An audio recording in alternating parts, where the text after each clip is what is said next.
मसीह में अति प्रिय आप सबों को यीशु सहाय, जय यीशु, जय मसीह की और मसीही जोहार। प्रभु में मैं आप सबों का भाई कुशल मंगल होरो प्रभु की आवाज यूट्यूब चैनल में आप सभी का स्वागत करता हूं। और सबसे पहले आप सभी मसीही भाई और बहनों से मेरा निवेदन है, आज की इस वीडियो को शुरू से लेकर आखिर तक जरूर देखें। यदि आपको यह वीडियो परमेश्वर के निकट लाती है और किसी भी रीति से परमेश्वर के आशीष का अनुभव कराती है, तो आगे बढ़ने से पहले इस वीडियो को एक लाइक करके चैनल को सब्सक्राइब करना ना भूलें और साथ ही हालेलुया या आमीन जरूर कमेंट करें, ताकि यह परमेश्वर के सामने गवाही ठहरे। तो चलिए आज के इस वीडियो को शुरू करते हैं। हे महान अनुग्रहकारी सर्वशक्तिमान सेनाओं को यहोवा जीवित प्रेमी खुदा, हम तेरे बेटे तेरे बेटियां तेरे पौत्र संगति में तेरे उपस्थिति में आते हैं प्रभु परमेश्वर, और आज इस घड़ी तेरे जीवित वचनों में से सीखना और सिखाना चाहते हैं। तो निश्चय होने दे जीवित खुदा, तेरी आत्मा हमारे जीवन के संग साथ हो ले, ताकि हमारा मन हमारा हृदय शुद्ध और पवित्र हो जाए। वो पवित्र आत्मा हमें इस्तेमाल करे, अगुवाई करे कि तेरे जीवित वचन के गुण भेद उसके रहस्यों को भले और उत्तम रीति से हम सीखें और सिखाएं, ताकि उस वचन का आशीष हम हर एक के जीवन में इस घड़ी मिलने सके। प्रेमी ईश्वर, कोई भी तेरे वचन से अछूते ना रहे, कोई भी तेरे वचन के लाभ से वंचित ना रहे, वरन प्रभु परमेश्वर हर एक जन आज उस वचन के सामर्थ्य को पाने वाले होने सके। हमारे मन को खोल दे प्रभु, हमारे बुद्धि हमारे ज्ञान की बातों को खोल दे, क्योंकि प्रभु परमेश्वर हम अपने आप से कुछ भी नहीं कर सकते हैं। जब तू आप हमारे जीवन में होकर प्रभु परमेश्वर पवित्र आत्मा में से हम हर एक के जीवन में प्रवेश कर लेगा और प्रभु परमेश्वर हमारे मुख से तू आप बोले और बातचीत करेगा, तभी प्रभु परमेश्वर तेरे वचन के समझ को प्रभु परमेश्वर भली रीति से सीखने पाएंगे। इसलिए प्रभु परमेश्वर तुझे पुकारते हैं, हमारे बीच में अपनी उपस्थिति होने दे, ताकि हम हर एक जन तेरे पवित्र वचन को आज भली रीति से समझने पाए। प्रभु परमेश्वर, सारी बातों के लिए हम तेरा जय जयकार करते हैं। रबीनती उद्धार करता मसीह यीशु ख्रीस्त के पवित्र और सामर्थ्य नाम से मांगते हैं। दया से सुन और महिमा के निमित्त स्वर्ग राज्य में ग्रहण कर, आमीन। प्रभु में अति प्रियो, आज इस समय हमने परमेश्वर का जीवित वचन पहला कुरिन्थियों अध्याय 14 से सुना, और इस जगह हम देखने पाते हैं भविष्यवाणी और अन्य भाषाओं के विषय में। आज हम देखने पाए कि भविष्यवाणी क्या है और अन्य भाषाएं क्या हैं। और आज हम वर्तमान युग में जब जीवन व्यतीत कर रहे हैं, तो हम किस धुन में लगे हुए हैं। हम इन सब बातों को इस वचन के द्वारा से सीखने का कोशिश करें कि हमें सबसे अधिक किस आत्मिक धुन में लगे रहने की जरूरत है। प्रभु में अति प्रियो, परमेश्वर का वचन कहता है कि प्रेम का अनुकरण करो और आत्मिक वरदानों की धुन में लगे रहो। तो आज हम हर एक लोगों को प्रेम पूर्वक जीवन व्यतीत करना है, और इसके साथ ही साथ आत्मिक वरदानों की धुन में लगे रहने की जरूरत है। आज इस संसार में जितने भी लोग प्रभु परमेश्वर के निकट आते हैं, आज हम क्यों आते हैं? क्या कोई ऐसा व्यक्ति है जो आज परमेश्वर का जीवित वचन को सुनने आता है? निश्चय है, आज हम में से बहुत से ऐसे लोग हैं जो कि परमेश्वर के वचन के पीछे चलने वाले नहीं हैं, परमेश्वर के वचन को ढूंढने वाले नहीं हैं। आज हम क्या चाहते हैं?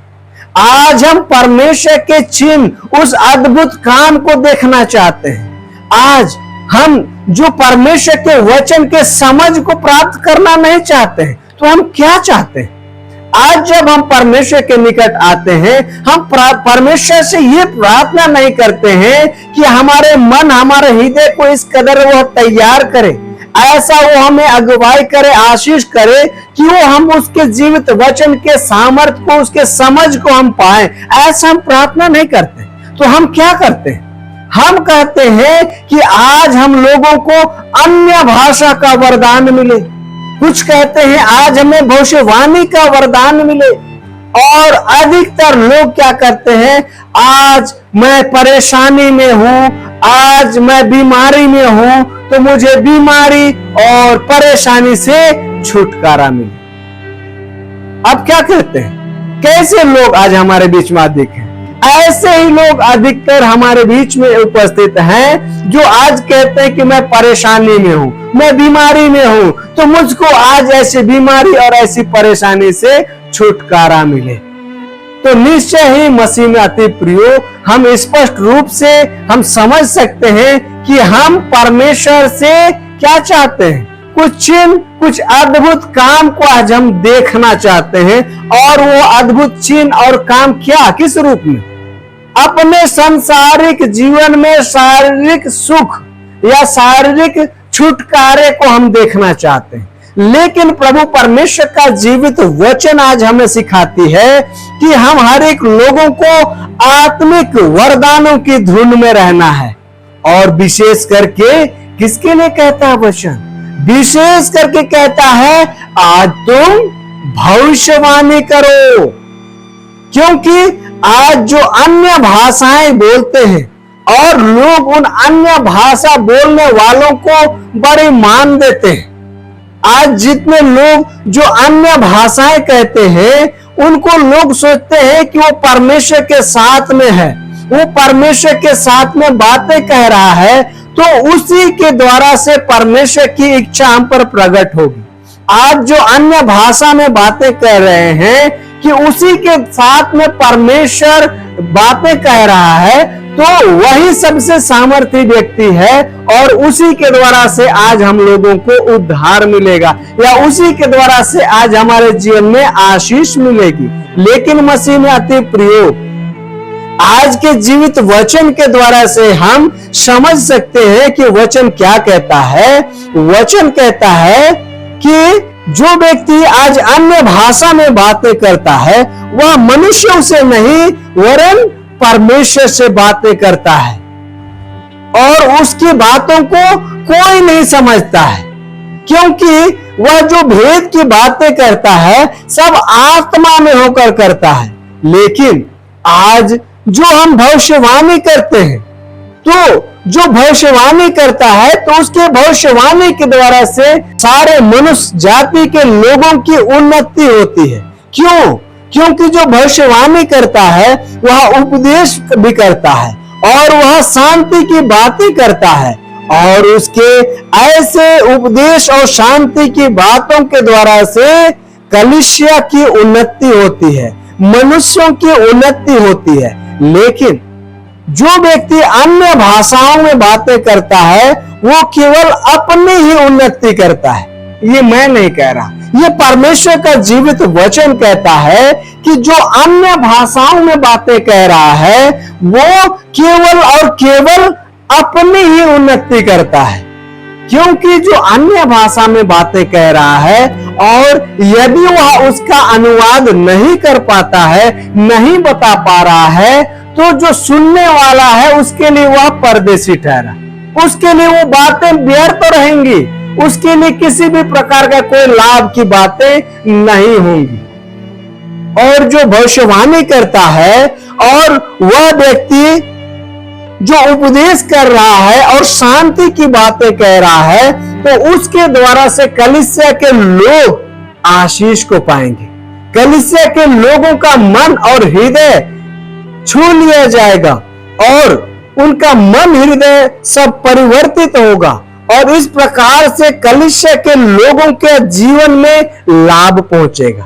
तो मसीह में अति प्रिय वचन में हम स्पष्ट रूप से देखें, 6वें पद में लिखा है यदि मैं तुम्हारे पास आकर अन्य भाषाओं में बातें करूं और प्रकाश या ज्ञान या भविष्यवाणी या उपदेश की बातें तुमसे ना कहूं, तो मुझसे तुम्हें क्या लाभ होगा। देखिए, स्पष्ट रूप से वचन हमें बता रही है, जो अन्य भाषाओं में बातें कह रहे हैं और उसका किसी प्रकार का कोई अनुवाद वो नहीं कर रहा है, व्यर्थ की बातें ठहरेंगी हमारे लिए। वो किसी भी प्रकार से किसी कलीसिया के लोगों के लिए कोई भी लाभ की बातें नहीं होगी। वह बस आत्मा में होकर जब वो प्रार्थना कर रहा है, मैं ये बातें नहीं कहता कि अन्य भाषा व्यर्थ है, क्योंकि वचन हमें स्पष्ट रूप से ये बातें क्लियर करती है कि अन्य भाषाएं होती हैं, वो आत्मिक वरदान में से एक है, अन्य भाषाओं का वरदान। और यह वरदान हर किसी के जीवन में नहीं होती है, लेकिन आज हम समझ सकते हैं जो अन्य भाषाओं का जिसे वरदान है, वह आत्मा में होकर वह परमेश्वर से प्रार्थना करता है और उस प्रार्थना के द्वारा से वह अपनी उन्नति करता है। उसे कोई भी व्यक्ति समझ नहीं पाता है। लेकिन मसीह में प्रियो, यहाँ एक बात हम स्पष्ट रूप से जान ले, जो निर्जीव वस्तुएं हैं जिससे ध्वनि निकलती है, जैसे हम बांसुरी देखें या बीन हम समझ सकते हैं, तो जो बांसुरी या जो बीन है जिसे अब फूंका जाता है या बजाया जाता है, यदि उसका शब्द या उसका स्वर स्पष्ट ना हो तो वह कैसे पहचाना जाएगा। और यदि तुरही का शब्द साफ साफ ना हो तो लड़ाई के लिए तैयारी कौन करेगा। तो उसी प्रकार यदि आज हम अपने जीभ से साफ साफ बातें ना कहें तो कैसे कोई समझ सकता है। तो हम जो अन्य भाषा में प्रार्थना करते हैं, अन्य भाषा में जो बातें करते हैं, हवा से हम बातें करने वाले ठहरेंगे। तो यहाँ वचन क्या लिखा 10वें पद में देखिए, जगत में कितने ही प्रकार की भाषाएं क्यों ना हो, परंतु उनमें से कोई भी बिना अर्थ की ना होगी। आज जितने भी लोग जो अन्य भाषाओं में बातें कर रहे हैं और उसका कोई अनुवाद नहीं हो पा रहा है, कोई उसका अनुवाद नहीं कर रहा है, तो वो हवा से बातें करने वाले ठहरेंगे, वो व्यर्थ हमारे लिए होंगी, क्योंकि इस जगत में कोई भी ऐसा भाषा नहीं है जिसका कोई अर्थ नहीं है। तो इसीलिए मसीह में प्रियो, आज जब हम आत्मिक वरदानों की धुन में हैं, तो आज हम लोगों को प्रार्थना करना है कि हम कलीसिया की उन्नति के लिए काम करें। और वचन हमें बताती है कि आज जो अन्य भाषाओं में बातें कर रहे हैं, उनसे कहीं बढ़कर भविष्यवाणी करने वाला कहीं उससे बढ़कर है। कहने का मतलब जो उपदेश दे रहा है, जो शांति की बातें कह रहा है। देखिए, स्पष्ट रूप से आप यह वचन लिखा है, क्योंकि यदि अन्य भाषाएं बोलने वाला कलीसिया की उन्नति के लिए अनुवाद ना करे, तो भविष्यवाणी करने वाला उससे बढ़कर है। तो मसीह में अति प्रिय, आज आपके सामने, हमारे सामने कितने लोग ऐसे हैं जो अन्य भाषाओं का अनुवाद करते हैं। क्या आपने अपने जीवन में वर्तमान में अभी देखा कि कोई व्यक्ति ऐसा है जो अन्य भाषाओं का अनुवाद आपको सुनाता हो? ऐसा हमने तो अभी तक नहीं देखा है। तो इसीलिए प्रभु में प्रियो, इस बात को मैं विशेष जोर देना चाहता हूं कि आज जिस अन्य भाषा से कलीसिया की उन्नति नहीं हो रही, क्योंकि आज उसका कोई अनुवाद करने वाला नहीं है, तो उससे कहीं बढ़कर भविष्यवाणी करने वाला ठहरेगा। क्योंकि भविष्यवाणी करने वाला जो उपदेश देता है, वह शांति की बातें करता है, उससे कलीसिया की उन्नति होती है।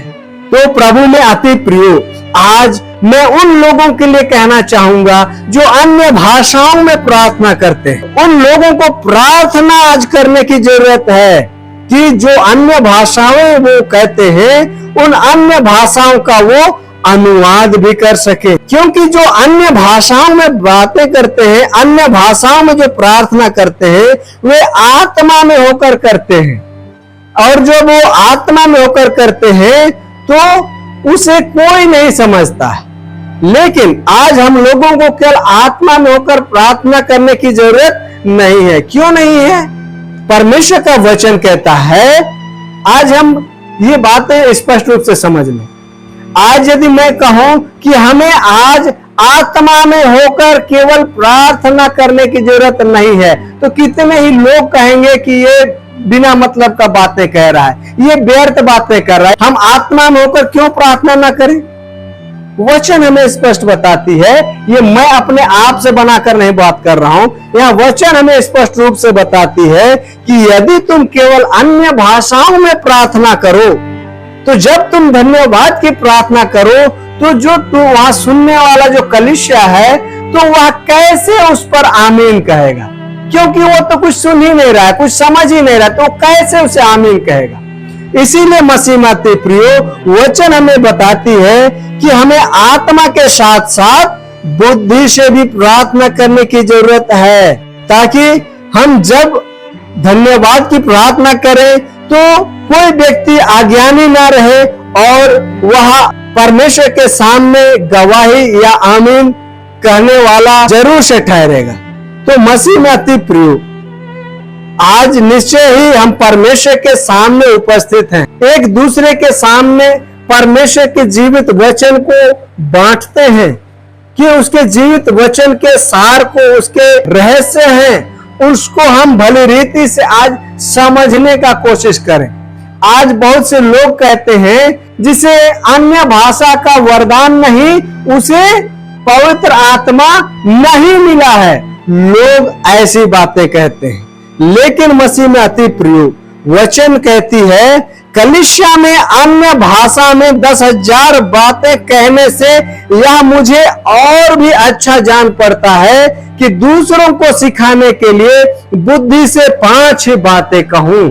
आज उन लोगों की बातों को सुनकर हमें निराश और हताश होने की जरूरत नहीं है, क्योंकि जिसके द्वारा से यदि कलीसिया की उन्नति होती है, बढ़ती होती है, यदि कोई भटकी हुई आत्मा आज बचाए जाते हैं, तो इसके द्वारा से बहुत अधिक परमेश्वर को प्रसन्नता मिलेगी।